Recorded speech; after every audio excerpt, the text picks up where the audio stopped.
네, 안녕하세요 여러분들. 자, 열강으로 한국사를 깔끔하게 정리해드릴 수 있는 그 강의를 지금 여러분들에게 선물로 드리고 있습니다. 자, 이번 시간은 여러분들 일제강점기입니다. 일제강점기 많이 아픈 그런 역사죠. 그 아픈 역사를 제가 이 한 시간에 싹 정리해 드릴 테니까 잘 접근하시면 되겠습니다. 일제강점기는요, 의외로 구도화가 되어 있어요. 뭐냐면 일제가 우리를 어떻게 지배했는지 식민지 지배정책 공부하시고요. 그 일제 식민지 지배정책에 맞서서 우리가 어떻게 싸웠는지 그 저항의 역사를 배우시면 되는 거예요. 이 두 개의 축이에요. 자, 그런데 두 개의 축을 공부할 때 또 하나 고려할 게 있어요. 뭐냐면 그 두 개의 축을 공부할 때 시기별로 자르는 거예요. 1910년대, 20년대, 30년대 이렇게 자르시고요. 10년대 일제 식민지 지배정책이 어땠으며 우린 어떻게 저항했는지, 저항했는지 역사를 공부할 때 국내에서는 어떻게 저항했고 국외에서는 어떻게 저항했는지 이렇게 공부하시면 돼요. 1920년대 역시 마찬가지로 일제가 우리를 어떻게 지배했는지, 거기에 우리는 어떻게 싸웠는지, 어떻게 저항했는지, 국내에서 어떻게 저항했는지, 국외에서 어떻게 저항했는지. 30년대도 마찬가지예요. 일제가 우리를 어떻게 지배했는데 거기에 우리가 어떻게 저항했는지, 국내에서는 어떻게 저항했고 국외에서는 어떻게 저항했는지 이렇게 접근을 하시면 되는 겁니다. 딱 요 축이에요. 의외로 일제강점기는 시험 문제를 풀 때 쉽게 풀리는 그런 부분입니다. 그러니까 여러분들이 그 10년대, 20년대, 30년대 주머니에다가 요 사실들만 쏙쏙 집어넣으시면 문제가 해결된다라고 보시면 되겠습니다. 자, 그럼 우선 저도 지금 이렇게 보세요. 자, 10년대 이렇게 나눴죠? 이 위쪽에는 제가 일제 식민지 지배 정책을 제가 설명을 드릴 겁니다. 그래서 어떻게 맞서 싸웠는지 국내, 국외로 나오고 있고요. 자, 그 다음에 1920년대 한번 보도록 하겠습니다. 자, 20년대 역시 마찬가지죠? 20년대 국내에서 국외에서 어떻게 저항했는지 이 위쪽에서는 역시 마찬가지로 일제 식민지 지배 정책 알려드릴 거예요. 자, 다음 30년대 한번 보도록 하겠습니다. 역시 마찬가지예요. 30년대 여기 일제 식민지 지배 정책이 어땠으며 여기 어떻게 맞서서 저항했는지 국내와 국외는 어떻게 저항했는지 이 패턴대로 공부를 하도록 하겠습니다. 준비됐죠? 자, 먼저 일제 식민지 지배 정책에 대해서 한번 살펴보는 시간을 갖도록 할 텐데요. 일제 식민지 지배 정책도 정치 정책과 경제 정책을 좀 나누어서 한번 살펴보도록 하겠습니다. 자, 먼저 이 위쪽에 정치, 그 다음이 경제 이렇게 나눠서 한번 보겠습니다. 자, 1910년대에요. 일제가 우리를 식민지로 만들었습니다. 굉장히 무섭게 다스려야 되겠죠. 우린 너희를 식민지로 만들었어. 이러니까 공포 분위기를 조성합니다. 그래서 나온 게 뭐였냐면 헌병들을 경찰로, 헌병들이 경찰 업무를 헌병 원래 군인들 이게 연결되는 거잖아요. 민간인들은 경찰이잖아요. 그런데 그 헌병들이 민간인들까지 상대하도록 만들어놨다는 얘기죠. 공포 정치를 만들고 있는 그런 분위기를 볼 수 있습니다. 자, 그래서 헌병 경찰 통치, 헌병이라고 하는 그 키워드를 기억해 놓으시면 되겠습니다. 그래서 무단 통치라고 해요. 무단 통치의 모습이 나타나고 있다라는 거 받으시면 되고요. 그래서 여기 더 나아가서 이 헌병들은요, 직결 처분권이 있어요. 이 헌병들은 직결 처분권, 직결 처분권, 잡으면요, 그냥 바로 자기 스스로 처분시킬 수 있는 그런 힘이 있고요. 또 때려요. 그 때리는 게 뭐냐면 바로 태형이라는 겁니다. 태형. 이게요, 굉장히 차별적인 거예요. 일본인들은 적용이 안 돼요. 우리 조선인들만 때리도록 만드는 거예요. 굉장히 차별이죠. 태형 같은 게 있다. 이런 어떤 공포 분위기 속에서 나온 또 하나의 모습이 뭐냐면 바로 칼찬 교사. 교원들이요, 칼을 차고 교실에 들어가요. 그래서 칼찬 교사의 모습들. 칼찬 교사의 모습도 볼 수 있더라라는 거. 이게 바로 이제 공포 정치의 어떤 그 모습들 보시면 되겠습니다. 또 경제 파트는 뭐가 있을까요? 자, 우리 식민지로 만들었어요. 그러면 빼앗아 가야 될 거 아니에요. 뭘 먼저 빼앗아 할까? 땅이죠. 자, 그래서 시행한 게 뭐였냐면 바로 토지조사 사업입니다. 토지조사 사업. 자, 이 토지조사 사업을 통해서 이게 이제 신고해야 돼요. 증거에 따라서 신고를 해야 되는데 이 과정에서 이 농민들의 어떤 그 소작농들의 경작권이 인정되지 않아요. 경작권이 인정되지 않고, 경작권이라고 하는 것은 뭐냐면 비록 내 땅은 아니지만 내가 이 땅에서 소작할 수 있는 권리예요. 함부로 이렇게 쫓아낼 수 없다는 얘기예요. 그런 경작권이 부정당하고 그리고 계약제로. 그러니까 굉장히 농민들의 신분이 더욱더 불안정해지는 그런 모습들이 토지 조사 사업을 통해서 나타나고 있더라라고 하는 거 기억하시면 되고요. 그 다음에 이제 이때 여러분들 회사령이라는 게 실시가 됩니다. 이 회사를 세울 때 일본의 허가를 받아야 돼요. 그러니까 허가를 해주겠냐고요. 우리 민족자본들을. 안 해주겠죠. 이런 모습들로 지금 우리를 압박하고 있다. 그리고 이때 무슨 령령령 이 회사령 이외에도요. 령령령 많아요. 왜냐하면 법을 통해서 우리를 착취를 해야 되는 상황이기 때문에 이 법 저 법 만들면서 광업령 만들어서 뭐 광물 가져갈 수 있도록 산림령 만들어서 우리 나무 가져갈 수 있도록 이런 령령령을 1910년대 집중적으로 만들고 있다라는 거 기억해 놓으시면 되겠습니다. 자, 이렇게 무단 통치, 헌병 중심의 어떤 그 공포 통치가 있었는데 이게 1920년대 와서 바뀌어요. 자, 왜 바뀌었냔 말이에요. 자, 왜 바뀌었는지 그 이유가 있습니다. 자, 바로 10년대에서 30년대를 넘어가는 이 과정에서 어떤 게 있었냐면 바로 3.1운동. 그죠? 네. 이 3.1운동 이라고 하는 3.1운동이라고 하는 그 분기점이 있어요. 이 3.1운동을 통해서 일본이 놀란 거예요. 아, 이게 이 조선진들 이거 찍어 누르면 될 줄 알았는데 그게 아니모이다 이렇게 하면서 이러면서 좀 더 교묘한 통치술로 나간다라는 것이죠. 자, 어떤 것들인지 한번 보도록 하겠습니다. 역시 마찬가지로 정치와 경제로 나누어서 한번 여기도 보도록 하겠습니다.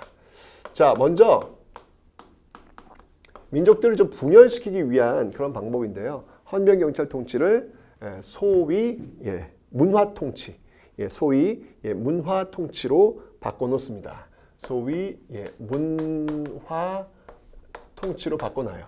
이 문화 통치로 바꿔놓으면서 어떻게 했냐면 헌병이 아니라 보통 경찰, 보통 경찰로 전환시키고 있더라. 그런데 이것도요, 오히려 경찰의 숫자는 더욱더 늘어나는 그런 기만적인 어떤 모습들이다라는 거 기억하시면 되겠습니다. 그리고 이때 그 1910년대만 해도 언론 출판 집회 결세 자유가 없었거든요. 그래서 살짝 열어줘요. 그래서 이때 나왔던 그 신문들이 뭐냐면 조선, 한국인들이 운영하는 조선 동아일보가 이때 창간되고 있더라 라고 하는 거. 이게 정치면에서의 어떤 그 개혁들인데 일단 민족 분열적인 어떤 그런 모습들을 상당히 많이 쓰고 있다. 조선인들끼리 갈라지도록 만드는, 그러니까 지주들이라든지 지식인들한테 좀 대우를 해주고 그렇지 않은 그 피지배 민중들은 굉장히 착취하는 이런 모습들을 지금 보이고 있더라. 자, 경제면에서는요. 자, 이제 10년대에 땅 가져갔어. 그럼 20년대는 뭘까요? 땅에서 나는 쌀을 가져가는 거겠죠. 자, 그래서 나온 게 바로 산미증식계획입니다. 산미증식계획. 네. 근데 쌀 증산엔 성공했는데요. 더 많이 가져가요. 그래서 이 땅에 살고 있는 조선인들은 오히려 만주에서 들여오는 값싼 잡곡을 먹어야 되는, 분명히 증산은 성공했지만 잡곡을 먹어야 되는 이런 모습들이 나타나고 있더라라고 하는 거 산미증식계획 기억해 놓으시면 되고요. 그 다음에 회사령이 이제 폐지가 돼요. 그리고 그냥 신고제, 회사령이 폐지가 됩니다. 회사령이 폐지가 되고 그냥 신고만 하면 회사를 세울 수 있도록 해 넣었더라. 그리고 관세가 없어집니다. 자, 이건 무슨 말이냐면 가만히 있어보자. 그럼 기업 환경이 좋아진 거잖아요. 그럼 이게 왜 좋아졌냐면 1910년대에서 20년대 넘어가면서 일제가요. 1910년대까지만 해도 일본 내 그 자본주의, 일본 내 자본주의가 아직 성장하지 않았단 말이에요. 그러니까 일본으로서는 일본의 자본이 일본 내에 축적되기를 원했던 거예요. 해외로 빠지는 걸 원치 않았던 것이죠. 근데 10년대에 충분히 축적이 된 거예요. 이제 축적이 됐으니까 이게 해외에 투자를 해야 되는데 그 투자의 걸림돌이 20년대 오니까 회사령이다, 뭐 관세다 이런 게 걸림돌이 된 거예요. 그래서 그런 걸 걷어내는 거예요. 즉 일본 자본이 조선에 쉽게 진출할 수 있도록 하기 위해서 회사령을 신고 마음대로 너희들 마음대로 세워봐. 그리고 관세도 없도록 만든 것이죠. 그러니까 일본 자본이 쉽게 들어올 수 있는 길을 열어놓고 있더라. 이게 바로 1920년대의 모습이 되겠습니다. 자, 그런데 이 20년대에서 30년대를 넘어가면서요. 또 한 번의 큰 변화가 있습니다. 이건 세계사적 변화인데요. 바로 이때 공황, 세계 대공황이 1929년에 전개가 되었죠. 그 공황이 전개되면서 뭐 미국이라는 나라는 이제 뉴딜 정책, 그렇죠? 그러니까 노동자들이 그 주머니에 돈을 꽂아주는 거예요. 돈 쓰라고. 그 다음에 이제 저쪽 유럽 같은 경우는 블록 경제, 자기들끼리 식민지끼리 쭉 연결해가지고 그 나라 사이에서 필요로 한 것들을 서로 이렇게 분배하면서 이 공황을 해결해 간다는 얘기죠. 공황이라고 하는 건 뭐냐면 그러니까 수요와 공급이 있으면 수요는 없는데 공급이 많은 거 아니에요. 물건들이 막 쌓여 있는 거 아닙니까? 이게 살 사람이 없는 거잖아요. 이거를 미국은 뉴딜 정책으로, 그리고 유럽은 블록 경제로 이렇게 해결을 했어요.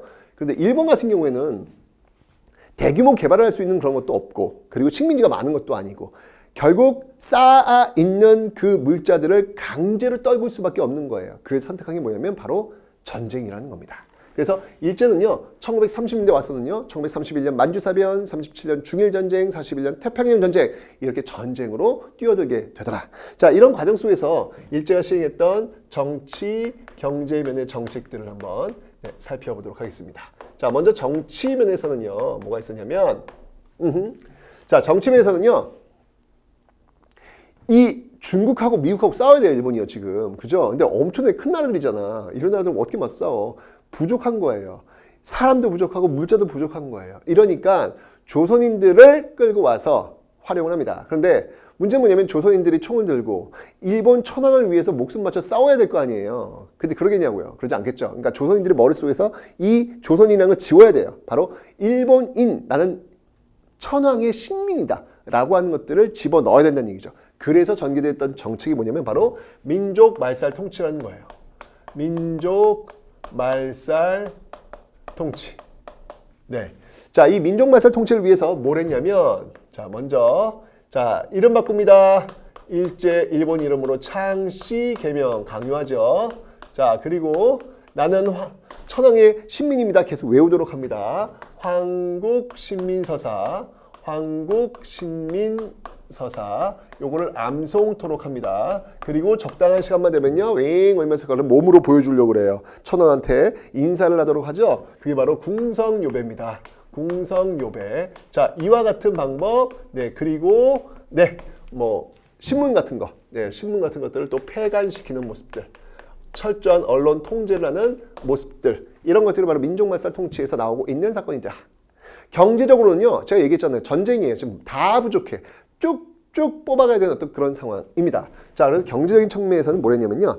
일단 이 경제공항을 통해가지고, 일본 자본가들을 좀 보호하기 위해서 싸게 원료를 공급할 수 있도록 할 필요가 있겠다라고 해서 뭐랬냐면, 남면 북양 정책이라는 걸 시행합니다. 남쪽에는 면을 키우고요. 북쪽에는 양을 키우는 거예요. 자, 이렇게 해서 싸게, 값싸게 원료를 일본 자본가들한테 제공할 수 있는 그런 토대를 조선에서 만들고 있다. 자, 그리고 전쟁을 하려면 군수 공장이 필요할 거 아니에요. 그 군수 공장들을 한반도에 집중적으로 배치합니다. 왜? 중국 대륙으로 진출하기 위해서. 자, 그래서 만든 게 뭐냐면 바로 바로 병참 기지화 정책. 병참 기지화 정책. 병참 기지화 정책. 자, 이렇게 전개된 과정 속에서 이제 정말 총동원할 필요가 있겠다라는 판단이 들면서 일제가 뭘 만들었냐면 국가총동원법을 만듭니다. 국가총동원법을 1938년도에 만들게 됩니다. 국가총동원법. 이게 38년도에 만드는데요. 정말 말 그대로 국가총동원. 모든 인적, 물적 자원들을 다 총동원시키는 모습들. 이 과정 속에서 나왔던 게 뭐예요? 다 총동원이야. 네, 바로 위안부도 이때 나온 것이고, 강제 징용도 이때 나온 것이고, 그리고 네, 물자들도 막 가져갑니다. 그래서 공출과 배급, 그리고 이걸 또 배급을 하는 공출과 배급과 같은 이런 모습들을 지금 보여주고 있는 시대. 이게 바로 1930년대 이후 40년대 일제가 패망 직전까지 보여줬던 모습들이다 라는 것을 기억하시면 되겠습니다. 그래서 10년대, 20년대, 30년대 일제의 정치, 경제 정책을 보시면 되겠습니다. 철저한 수탈 정책이었다. 철저한 차별 정책이었다라는 것을 여러분 눈으로 확인하시죠. 자, 그러면 이런 일제 식민지 지배 정책에 맞서가지고 우리가 어떻게 저항하였는지 그 저항의 역사를 1910년대 국내외, 1920년대 국내외, 1930년대 국내외 이렇게 나누어서 한번 살펴보도록 하겠습니다. 자, 먼저 1910년대 국내입니다. 자, 일제가 이제 이런 정책을 펼치고 있으니까 국내에서는 어떤 식의 활동이 있었냐면요. 바로 비밀 결사. 네. 이 비밀 결사. 왜냐면 이게 지금 헌병 경찰 통치고 무단 통치잖아요. 그러니까 쉽게 이렇게 드러내놓고 싸우기 좀 어려운 것이죠. 그래서 비밀 결사 형태로 나왔었는데 이 비밀 결사의 그 대표적인 그런 조직들을 한번 좀 살펴보도록 하겠습니다. 먼저 어떤 조직들이 있냐면요. 자, 갑니다. 먼저 기억할 게 바로 독립의군부라는 조직이 있어요. 예, 독립의군부라는 조직이 있는데 대표적인 인물이 있다면 임병찬, 네, 임병찬과 같은 인물이 주도했던 독립의군부가 있는데 여기 의자가 있죠. 이건 의병 할 때 그 의자예요. 그러니까 의병하면 일단 위정척사 딱 연결되잖아요. 그래서 이 독립의군부 같은 경우에는 상당히 복벽주의. 이 복벽주의라고 하는 건 뭐냐면 다시 회복시킨다는 거예요. 다시 회복. 그러니까 예전으로 돌아간다는 얘기죠. 즉 고종, 황제 뭐 이런 그 왕을 중심으로 한 나라로 다시 돌아가겠다라는 그 복벽주의를 표방하고 있다라는 거 기억하시면 되겠습니다. 자, 반면에 또 어떤 조직이 있었냐면 요건 좀 중요합니다. 바로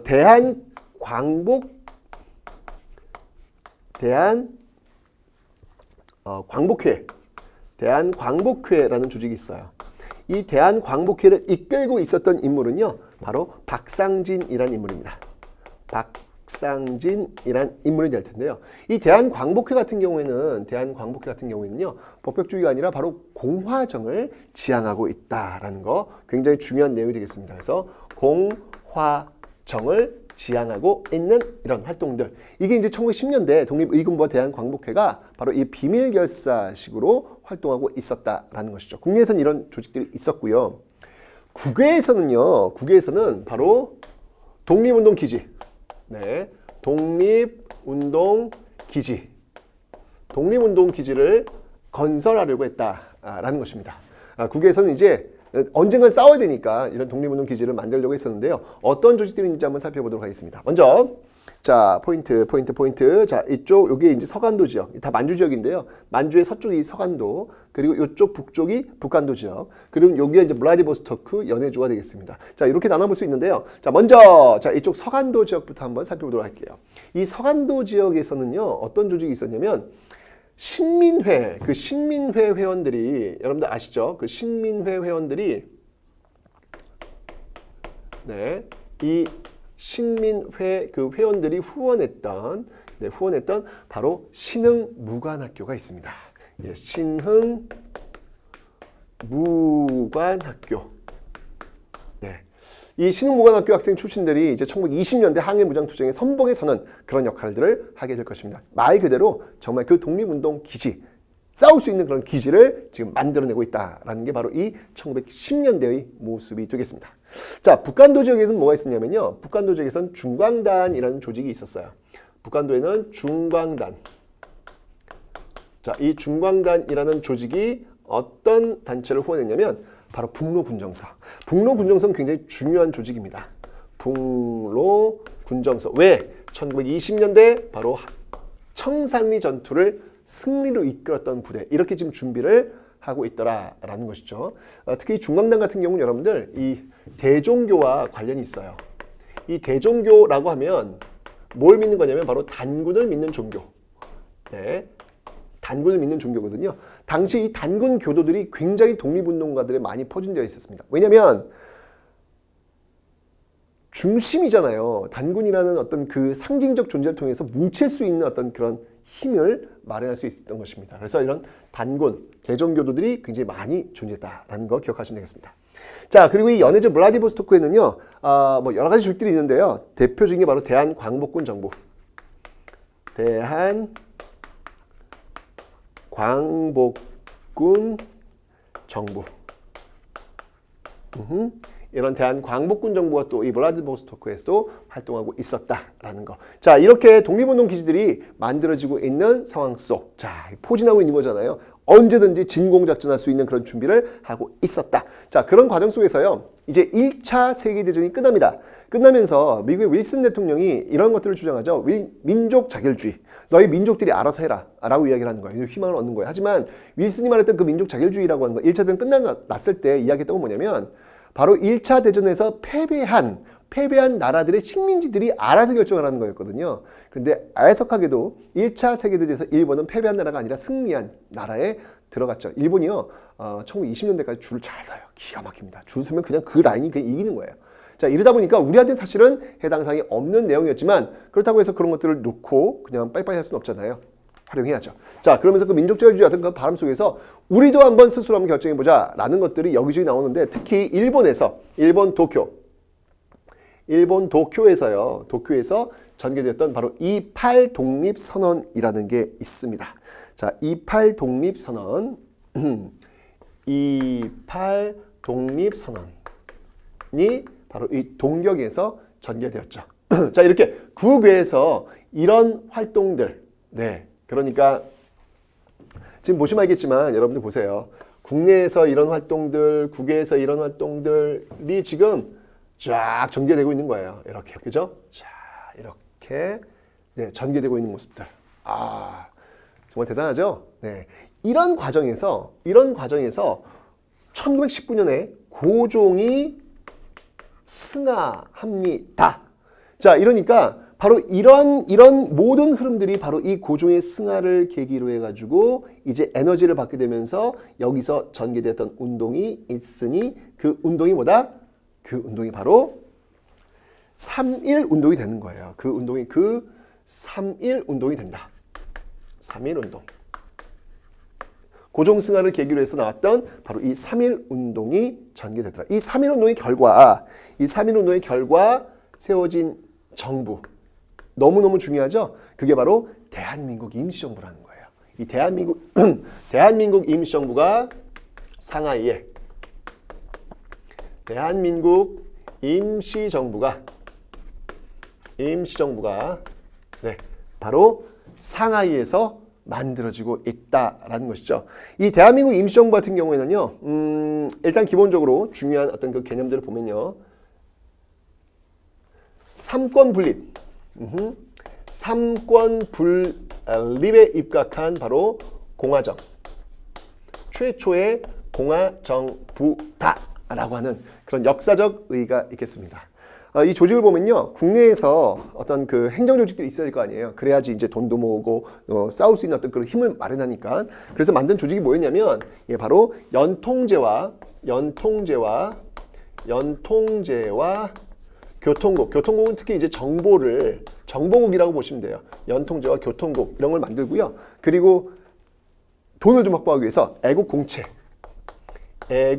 나중에 이제 나라가 세워지면 주겠다라는 약속을 하는 이런 애국공채들을 발행하면서 바로 대한민국 임시정부가 활동하고 있더라라고 하는 것. 즉, 이런 1910년대 이러한 어떤 노력들이 바로 고종의 승하를 계기로 해서 3.1 운동으로 팡 하고 터졌고, 그 3.1 운동의 결과 대한민국 임시정부가 세워지게 되었다라고 하는 역사적 사실. 이게 바로 1910년대의 그 모습들이니까 여러분들 정리를 좀 해놓으시면 되겠습니다. 됐죠? 좋습니다. 자, 그렇다면 이렇게 싸우니까 결국 3.1 운동이 딱 나오니까 일본도 깜짝 놀란 거예요. 그래서 이렇게 무단 통치하면 안 되겠구나 라고 하면 좀 더 그들은 교묘한 통치 방식을 내오고 있는 것이죠. 그게 바로 이제 무단 통치예요. 살짝 열어주는 거예요. 자, 살짝 열어주는 어떤 그런 기만적인 어떤 모습들이었지만 우리는 나름대로 그것을 활용하려는 모습들이 보이고 있어요. 그래서 1920년대는요, 정말 엄청나게 다양한 활동들이 전개되고 있다라는 것이죠. 자, 어떤 활동들이 있었는지 한번 보도록 하겠습니다. 먼저 이 당시가 되면요, 여러분들 민족주의 진영하고 사회주의 진영이 활동을 많이 합니다. 자, 먼저 민족주의 진영부터 한번 살펴보도록 할게요. 자, 이 민족주의 진영에서는요, 주로 어떤 활동이었냐면 개항기에 있었던 애국개몽운동 기억나시죠? 경제구국운동, 애국개몽운동, 그리고 의병투쟁. 그 애국개몽운동, 즉 사회 진영론에 입각해가지고 실력을 좀 키우자라는 운동이었잖아요. 교육이라든지 언론이라든지 식산흥업 이런 방법이었는데 그걸 계승한 거예요. 계승한 것이 바로 실력양성운동입니다. 실력양성운동. 자, 실력양성운동에 뭐가 있을까요? 먼저 교육입니다. 교육에서는요, 문맹퇴치운동이 있고요. 문맹퇴치운동이 있고요. 자, 그 다음에 우리 대학도 한번 세워보자. 우리 힘으로 한번 대학을 세워보자 라고 하는 밀립대학 설립운동이 있습니다. 자, 바로 밀립대학 설립운동. 네, 밀립대학 설립운동이 있고요. 또 뭐냐면 식산흥업의 어떤 일환으로 볼 수 있는데요. 바로 우리 물건 우리가 쓰자. 라고 하는 물산장려운동이 있겠습니다. 자, 물산장려운동. 자, 여러분들 물산장려운동에서 여러분이 꼭 기억해야 될 내용이 뭐냐면요. 바로 어디서 출발했냐는 거예요. 바로 평양에서 출발했다는 사실을 왜 기억해야 되냐면 구한말에 있었던 국채보상운동은 어디서 출발했다? 바로 대구에서 출발했다. 이 대구와 평양을 바꿔가지고 문제가 나올 수 있으니까 잊지 마시고 잘 정리를 해 놓으시라고 제가 설명을 드렸습니다. 자, 이렇게 민족주의 진영에서는 이런 활동들을 전개했고요. 그 다음에 이제 그 대척점에 있는 사회주의 진영을 한번 보도록 하겠습니다. 자, 이 사회주의 진영은 바로 자본과 타도를 목표로 하고 있습니다. 그죠? 자본가를 타도하고 농민과 노동자가 중심되는 세상을 만들자는 쪽이 바로 사회주의잖아요. 그런데 이 민족주의 진영 내부에는 자본가들이 들어가 있어요. 민족이라고 하는 것은 뭐냐면 다 이걸 아우를 수 있는 그런 개념이잖아요. 그러니까 사회주의자하고 민족주의자는 손을 잡을 수가 없습니다. 왜냐하면 사회주의자들은 이 민족주의 진영 내부에 있는 자본가들 타도하자고 주장하는 세력이기 때문에 사회주의자는 이들을 손잡을 수 없죠. 대립되는 그런 조직이란 말이에요. 세력이란 말이에요. 자, 이 사회주의는요, 그렇게 투쟁하는 거예요. 주로 파업을 많이 합니다. 그래서 쟁의 투쟁을 많이 합니다. 그래서 쟁의 투쟁을 많이 하는데 이 대표적인 쟁의가 있다면 소작쟁의로는 암태도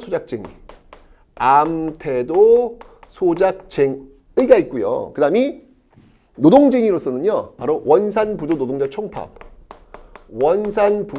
총파업과 같은 이런 쟁의를 주로 전개하고 있더라라는 것이죠. 그런데 문제는 뭐냐면 1920년대요. 일제가 만들었던 법이 하나 있어요. 그 법이 뭐냐면 바로 치안유지법이라는 걸 만듭니다. 치안유지법. 자, 여기 1925년도에 이제 만든 그런 법인데 이 치안유지법이 사실은 이 사회주의자를 탄압하기 위해서 만든 그런 법이거든요. 자, 민족주의 진영은요, 사실 문맹퇴치운동, 밀리터리 설립, 물산상리 운동이 있었지만 그렇게 큰 성과를 거두질 못해요. 못하니까 내부에서 어떤 비판이 나오냐면, 야, 이거 안 되겠다, 야. 그냥 일제강점기 이제 일제 식민지 지배 이해하자. 인정하자. 그 안에서 참정권을 얻어가지고 자치적인 어떤 그 모습을 늘려가자라고 하는 자치론자들이 등장을 해요. 반면에 또 사회주의자들은 이 치안유지법에 지금 굉장히 압박받고 있어요. 그러니까 이 민족주의 진영 내부에서는 그 자치론자들 때문에 골치 아프고 사회주의 진영은 치안유지법에 골치 아프고 민족주의 진영은 어떻든 간에 이 자치론자들을 누를 수 있는 힘이 필요했고 이 사회주의 진영은 이 치안유지법을 피해서 합법적으로 운동할 수 있는 공간이 필요했던 거예요. 그래서 이 민족주의 진영과 사회주의 진영이 손잡기 참 어려운 조직인데 이 둘이 손을 잡고 만든 단체가 있습니다. 자, 그 단체가 뭐냐면요. 너무너무 중요하죠. 자, 그 단체가 뭐냐면 바로 신간회라는 조직이에요. 그 단체가 바로 신간회라는 조직입니다. 완전 중요. 1927년도에 만든 조직인데요. 이 신간회라고 하는 조직은요, 바로 공개단체입니다. 여러분들 헷갈리시면 안 돼요.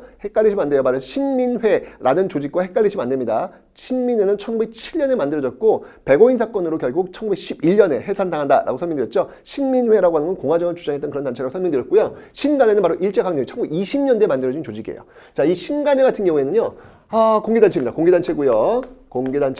바로 민족유일당 운동.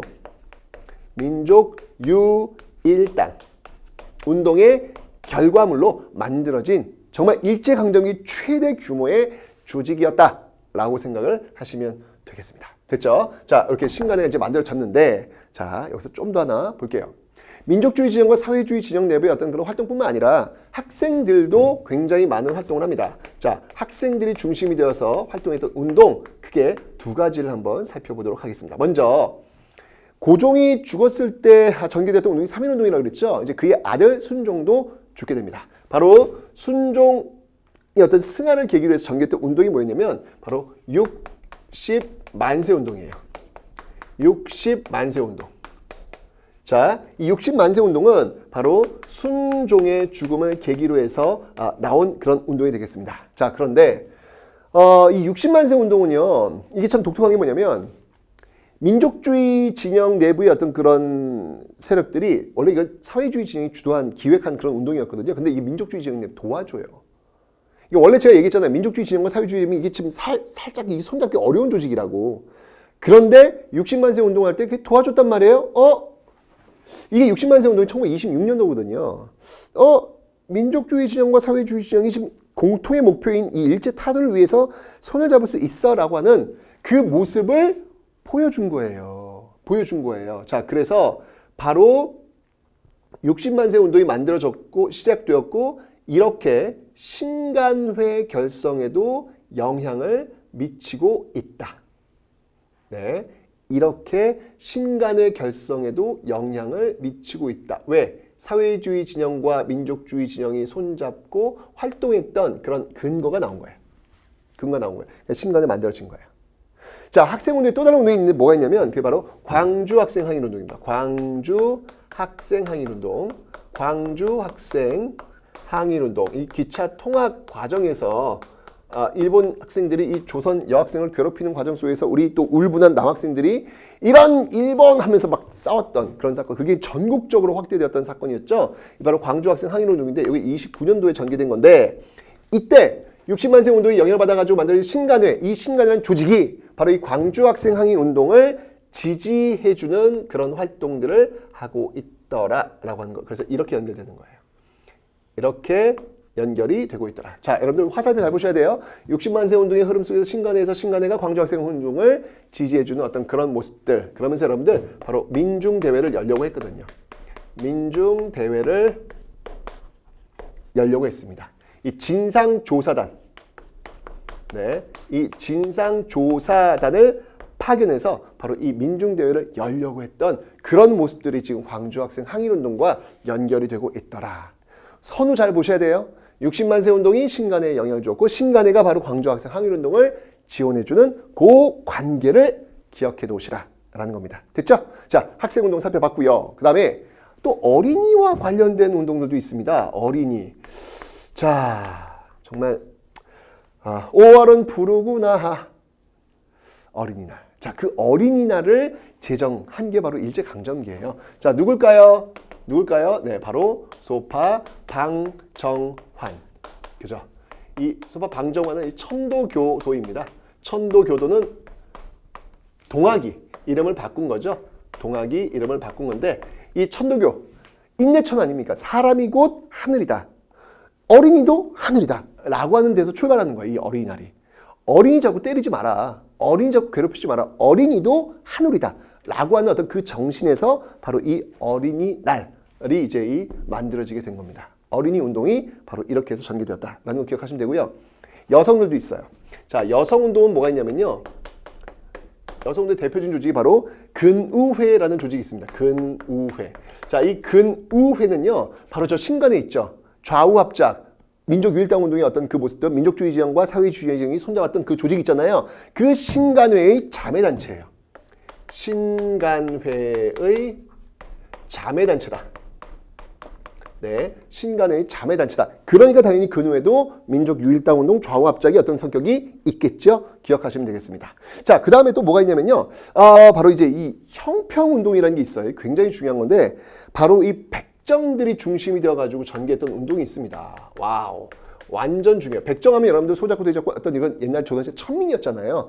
그 백정 출신들이 전개했던 운동. 우리 차별하지 마라. 그러니까 분명히 1894년 갑오개혁을 통해 가지고 신문제가 폐지됐어요. 폐지됐음에도 불구하고 여전히 사회적으로 이 백정들을 차별하는 그런 것들이 남아있으니까 이제 그만 우리 좀 차별하지 마라 라고 전개했던 운동. 그게 뭐냐면 바로 이 백정들이 고기 젤 때 들고 다니는 저울이 있거든요. 그 저울을 우리는 뭐라고 하면 형평이라 그래요. 그 저울이 평평하게 만들어질 수 있는 그 모습을 만들어내자라고 해서 형평운동을 전개하고 있다라는 거. 형평운동을 전개하고 있다라고 하는 거. 여기 이제 진주 지역에서 출발합니다. 옛날에 이거 임술농민봉기가 출발했던 그 지역이잖아요. 이런 형평운동도 전개되고 있다라는 것을 기억해 놓으시면 되겠습니다. 자, 이렇게 국내에서 많은 활동이 있었는데요. 국내에서 또 1920년대 엄청난 큰 이슈가 있었어요. 뭐냐면 여기 뻥 저기 뻥 뻥뻥뻥 터지는 의열단들의 의열투쟁들이 있었습니다. 자, 그 의열투쟁도 한번 살펴보도록 하겠습니다. 의열투쟁의 대표적인 조직이 있다면 바로 의열단이 되겠습니다. 의열단. 자, 의열단을 이끌고 있었던 인물이 있다면 바로 의열단장. 무려 여러분들 의열단장한테 붙었던 현상금이 지금 돈으로 환산하면 320억이에요. 어마어마한 돈이 붙었죠. 그만큼 김원봉은 일본으로서는 정말 두려운 존재였죠. 김구도요. 김구도 현상 붙었는데 약 200억이 붙었습니다. 그러니까 그 김구보다 더 많은 현상이 붙었던 인물이 바로 의열단 단장 김원봉. 나 밀양 사람 김원봉이요. 라는 그 유명한 영화에서도 나왔었죠. 자, 바로 김원봉이 단장이고요. 자, 그 이외에 나석주라든지 뭐 김상옥 그리고 김익상 이런 인물들이 바로 의열단원으로 정말 1920년대 일제의 간담을 서늘하게 있던 그런 조직이었습니다. 바로 이 의열단의 그 행동 지침을 준 책이 있어요. 그게 뭐냐면 그 문서가 있어요. 그 문서가 뭐냐면 바로 조선혁명선언이라는 겁니다. 조선혁명선언. 자, 이 조선혁명선언을 썼던 인물이 누구냐면요. 바로 신채호라는 사실. 폭력에 의해서, 민중 폭력에 의해서 바로 이 일제를 끝내야 된다라고 주장했던 내용. 그래서 폭탄 딱 던지면서 싸워나갔던 것이 바로 이 의열단이 되겠습니다. 자, 어때요, 여러분들? 국내에서 이렇게 다양하게, 그러니까 소위 문화통치 살짝 틈이 벌린 그 틈을 통해서 엄청나게 많은 다양한 운동들이 전개되고 있었던 시기가 바로 1920년대다라는 것을 보시면 되겠습니다. 국외도 역시 마찬가지였습니다. 이 국외에서는요, 바로 항일 무장투쟁이 본격적으로 시작이 됩니다. 항일 무장투쟁. 1910년대 독립운동 기지에서 준비되었던 그런 모습들이 이제 본격적으로 쏟아져 나오고 있더라. 자, 첫 번째 전투가 뭐였냐면요. 바로 봉오동 전투였습니다. 자, 이 봉오동 전투를 이끌었던 대표적인 인물은 바로 홍범도 장군이죠. 홍범도 장군이 되겠습니다. 자, 이 봉오동 전투에서 일본이 패하면서 대규모 군대를 끌고 와서 이들 독립군들을 소탕하려고 해요. 자, 그러자 우리도 역시 마찬가지로 다 뭉쳐가지고 함께 그들과 맞서 싸웁니다. 그래서 전개했던 그 전투가 뭐였냐면 대승을 거두죠. 바로 청산리 전투가 되겠습니다. 자, 이 청산리 전투에서는요, 누가 주도했냐면 바로 김좌진이 이끄는 바로 북로군정서. 아까 제가 1910년대 북로군정서 설명드렸잖아요. 그 북로군정서군이 청산리 전투에서 큰 역할을 하고 있더라. 북로군정서. 자, 이렇게 되니까 일본으로서는 초조해질 수밖에 없는 거예요. 그래서 이 독립군들이 활동하고 있는 이 조직들을 그냥 쓸어버리자라고 해서 어떤 일들을 전개하냐면요. 바로 이 청산리 전투를 전후해서 간도지역이잖아요. 그 간도지역을 그냥 싹 붙여버리다 보시면 돼요. 그게 뭐였냐면 바로 간도참변입니다. 간도참변. 이 간도참변을 피하기 위해서 저쪽 밀산부 한흥동 저쪽 북만 쪽으로 이동을 해요. 그런 다음에 다시 러시아령으로 들어가죠. 그런데 그 러시아령을 들어가자 이 러시아에서 무장해제를 요구합니다. 독립군들이 무장해제하면 어떡해요? 그 러시아군이 들어와서 같이 싸우라는데 그건 있을 수 없죠. 결국 무장해제를 거부하다가 거기서 또 총격전이 벌어지면 큰 피해를 봐요. 이게 뭐냐면 바로 자유시 참변이라는 거예요. 자유시 참변. 1921년도에 있었던 그런 모습이 되겠습니다. 자, 그러니까 결국 더 이상 활동할 수 없겠다라는 판단이 들어서 만주로 다시 들어와요. 만주로 내려와서 만든 게 뭐냐면 바로 삼부입니다. 삼부의 결성. 삼부 결성은요. 참의부, 정의부, 신민부. 참의부, 정의부, 신민부. 참정신이네. 네, 요런 게 삼부 결성을 하면서 또 다른 준비를 하고 있는 시기가 바로 1920년대가 되겠습니다. 진짜 1920년대는요, 소위 문화통치 시기에 국내외에서 이렇게 다양한 활동들을 전개하고 있었던 정말 자랑스러운 어떤 그런 시기였다라고 볼 수 있겠습니다. 자, 그러다가 이제 상황이 완전히 돌변하죠. 공황이 벌어지면서 일본으로서는 전쟁을 통해서 이 상황을 극복하려고 하고 있습니다. 자, 이때 굉장히 어려운 그런 시기인데 국내와 국외에서는 어떤 활동들을 벌이고 있었는지 한번 보도록 하죠. 여전히 앞에 있었던 그 민족 실력 양성 운동의 어떤 일환으로서 문맹퇴치 운동이 전개되고 있었어요. 그 대표적인 운동이 뭐가 있었냐면 바로 버나로드 운동. 이건 이제 동아일보에서 주도했던 그런 운동이 되겠습니다. 버나로드 운동. 바로 민중 속으로. 그러니까 이 학생들이 농촌으로 들어가가지고 그들을 계몽하는 버나로드 운동. 이 버나로드 운동을 모델로 했던 소설이 있습니다. 그 소설이 뭘까요? 그게 바로 상록수. 그렇죠? 심훈의 상록수라는 소설이 여기서 나오게 되는 것입니다. 기억해 놓으시면 되고요. 그 다음에 이제 우리 글들을 알리고 또 확산시키기 위해서 뭐가 있었냐면 조선어 연구회. 요게 이제 20년대에 만들어진 조직인데 요게 이제 이름을 바꿔요. 뭘로 바꾸냐면 조선어학회.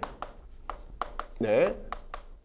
조선어학회로 바꾸는데 이 조선어학회가 우리말 큰 사전을 만들려고 해요.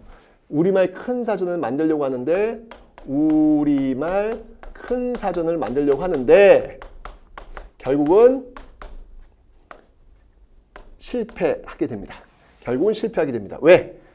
바로 일제가 1940년대에 바로 조선어 학회 사건. 40년대 이제 일본은 이제 이성을 잃은 시기예요. 우리 조선인들한테 머릿속에 쏙쏙쏙쏙 조선인이다 이거 지워야 될 거 아니에요. 그런데 이 조선어 학회 눈에 까시죠. 그래가지고 이 조선어 학회를 바로 저 치안유지법에 엮어가지고 해산시켜버립니다. 이러다 보니까 만들려고 했던 우리말 큰 사전을 만들지 못하게 되는 그런 아픔도 있었다라는 거 기억하시면 되겠습니다. 이 조선어 연구회 20년대 활동했는데요. 이 조선어 연구회가 바로 각야날을 만들죠. 각야날이 바로 지금의 한글날이 되는 겁니다. 그러니까 한글날 우리가 쉴 수 있었던 그 출발점이 바로 이 조선어 연구회가 있었기 때문이다. 감사합니다. 네, 기억하시면 되겠습니다. 자, 국어는 이랬고요. 그 다음에 역사도 한번 볼게요. 역사. 자, 역사에서는요. 1930년대에 활동했던 그런 대표적인 조직이 있다면 그 실증주의 사학으로서의 그 진단학회가 있어요. 진단학회. 자, 그래서 진단학회를 좀 기억해 주시고요. 진단학회는요. 이거는 실증. 있는 그대로 역사를 쓰는 거예요. 예, 진단학회가 있었고 그 다음에 또 뭐가 있었냐면 역사로서 사회경제사학이 있습니다. 사회경제사학.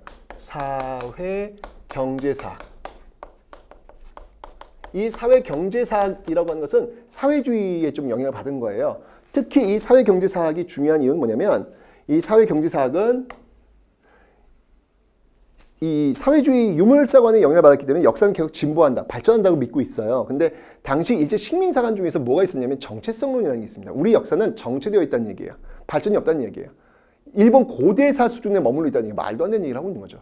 그 일제 식민사관을 깰 수 있는 그런 토대가 또 이 사회경제사학에서 나타나고 있더라.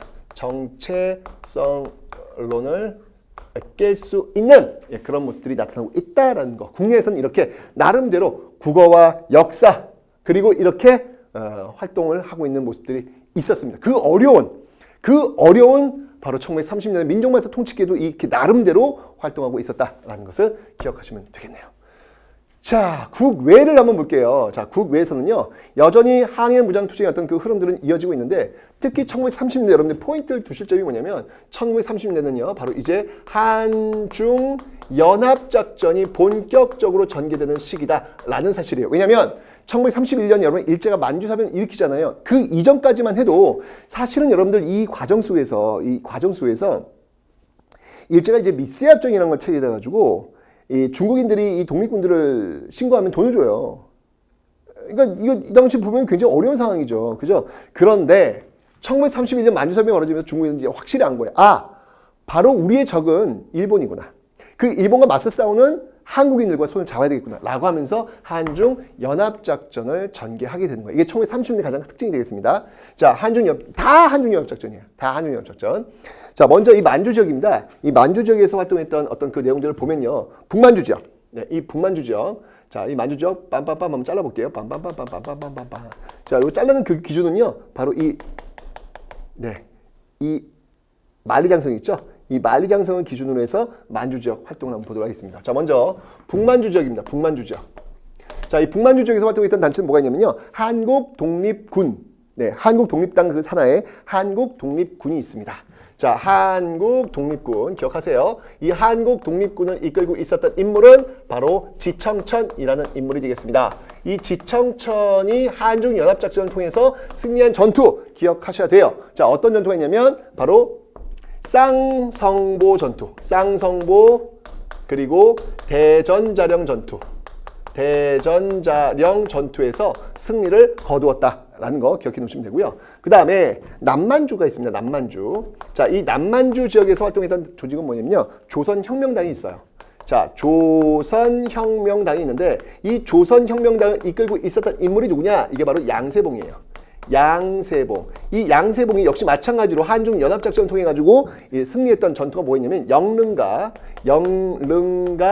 흥경성 전투가 있다. 영릉과 흥경성 전투가 있다. 영릉과 흥경성 전투를 꼭 기억해 놓으시면 되겠습니다. 이게 바로 주로 1931년 만주사변 직후에 그 30년 초반에 있었던 전투인데 결국 이곳에 만주 괴뢰국이 세워집니다. 자, 그러면서 이 지역에서 활동하기 좀 어려워지니까 이 운동들이요 주로 중국 관내 쪽으로 이동을 해요. 네, 중국 관내 쪽으로 이동을 해가지고 1930년 중반 이후 40년대까지 연결이 되고 있는 건데 그 대표적인 조직이 어떤 조직이냐면 바로 민족혁명당이라는 조직이 있습니다. 바로 민족혁명당이라는 조직이 있어요. 민족혁명당 이라는 조직이 있어요. 바로 1920년대 의열단을 이끌었던 김원봉이 주도해서 만들었던 그런 조직이 바로 이 민족혁명당이다 라는 것이죠. 이 민족혁명당 산하에 부대가 있어요. 그 부대가 어떤 부대냐면 바로 조선의용대입니다. 조선의용대 완전 중요합니다, 여러분들. 조선의용대. 이 조선의용대는요 바로 중국 관내, 이 관내에서 만들어진 최초의 군사 조직이에요. 우리가 주도했던 최초의 중국 관내 군사 조직이다. 최초의 중국 관내, 만리장성 이남이에요. 관내 군사 조직. 군사 조직이다 라고 하는 것을 꼭 기억해 놓으시면 되겠습니다. 조선의용대 이런 조직이 있었고요. 뭐니 해도 여러분들 우리는 잊지 않아야 되는 조직이 있죠. 바로 대한민국 임시정부입니다. 사실 1920년 좀 많이 침체기를 겪다가 바로 이 대한민국 임시정부가 살아있음을 보여줬던 사건이 있어요. 그게 뭐냐면 바로 김구가 조직했던 한인애국단. 여기서 출발하는데 자 바로 한인애국단 한번 가보겠습니다. 한인애국단은요. 한인애국단을 이끌었던 인물들이 누가 있나요? 누가 있나요? 빰빰빰빰빰빰빰빰빰빰빰빰 바로 이봉창과 윤봉길이 있습니다. 이봉창과 윤봉길. 자, 이봉창은 이제 일본에서 활동을 했죠. 그래서 딱 폭탄 투척했던 그런 인물이고, 그다음에 윤봉길은 중국 상하이 흥꺼공원에서 폭탄을 투척했던 그런 인물. 이 윤봉길의 의거가 성공하면서요. 특히 이 윤봉길의 의거가 성공하면서 중국 장제스가요. 전폭적으로 지원을 해줍니다. 와우! 중국 인민들이 하지 못할 일을 조선인 청년 한 명이 했다! 라고 하면서 중국이 후원을 해주는 그런 계기, 후원의 어떤 그런 계기가 바로 윤봉길 의거에서 나오는 거예요. 근데 문제는 뭐냐면 윤봉길 의거가 터지면서 일제가 눈이 혈안이 되는 거예요. 잡으려고요. 그러다 보니까 이 상하이에서 지금 이제 상하이 대한민국 임시정부 만들었잖아요. 그 상하이에서 더 이상 활동할 수가 없는 거예요. 이동을 하는 거예요. 이 중국 장개성부와 이제 이동을 하는데 자 그러면서 쭉 잘라가지고 이렇게 잘라서 이전까지가 상하이 시대였다면 자 최종적으로 정착한 곳이 어디냐면 충칭이에요. 충칭. 네, 이렇게 이동을 해가지고 충칭까지 오게 되는 것이죠. 자, 이 충칭 시대에 이제 대한민국 임시정부도 나름대로 활동들을 더 열성적으로 할 수 있겠죠. 자, 이때 만든 게 뭐였냐면 바로 한국 독립당.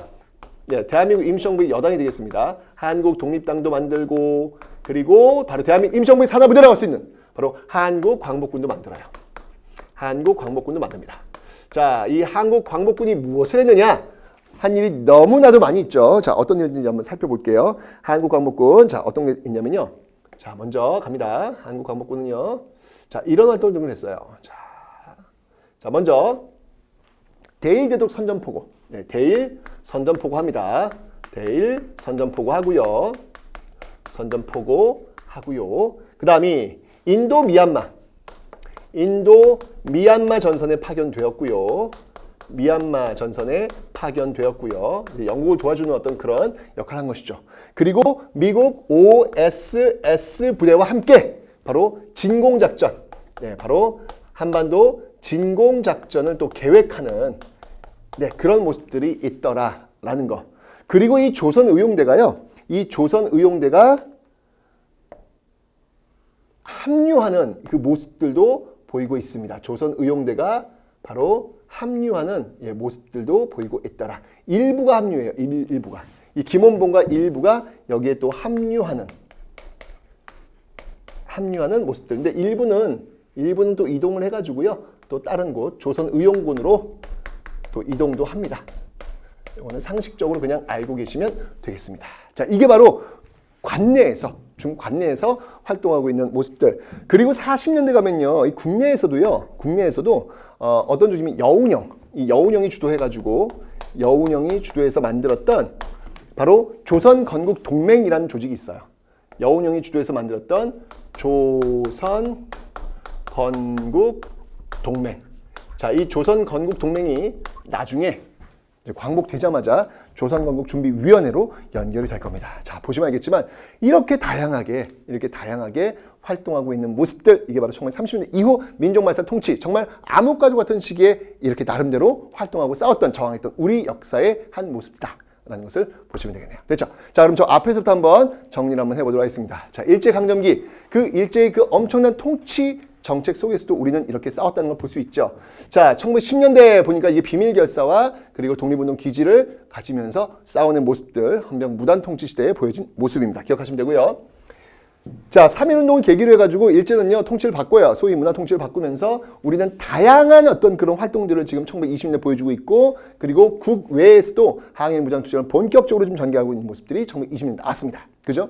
그런데 30년대 공황이 되면서 일제는 본격적으로 전쟁을 준비합니다. 자, 하지만 국내에서는요, 역시 국어와 역사 이 분야에 걸쳐가지고 우리의 정신을 잃지 않기 위한 그런 활동도 보이고 있었고요. 그리고 국외에서는 한중연합작전을 통해가지고 일제를 압박하는 그런 모습들이 여전히 존재하고 있더라. 대한민국 임시정부도 역시 이렇게 한국독립당과 한국광복을 만들어서 저항하는 모습들이 있더라. 이게 바로 우리의 일제강점기의 모습이었습니다.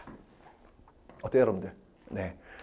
참 암울했던 일제 36년이지만 그 시간 동안에도 여전히 저항했던, 지금의 이 시대를 만들기 위해서 싸워왔던 정말 샛별같이 빛나는 많은 사람들이 존재하고 있음을 여러분들이 잊지 않으셨으면 좋겠습니다. 일제시대는 다 그랬다라는 그런 이야기는 이제 하지 않았으면 좋겠습니다. 자, 일제강점기 모습 살펴봤고요. 이제 다음 시간이 이제 마지막입니다. 바로 우리의 현대사 다음 시간에 한번 마지막으로 끝내보겠습니다.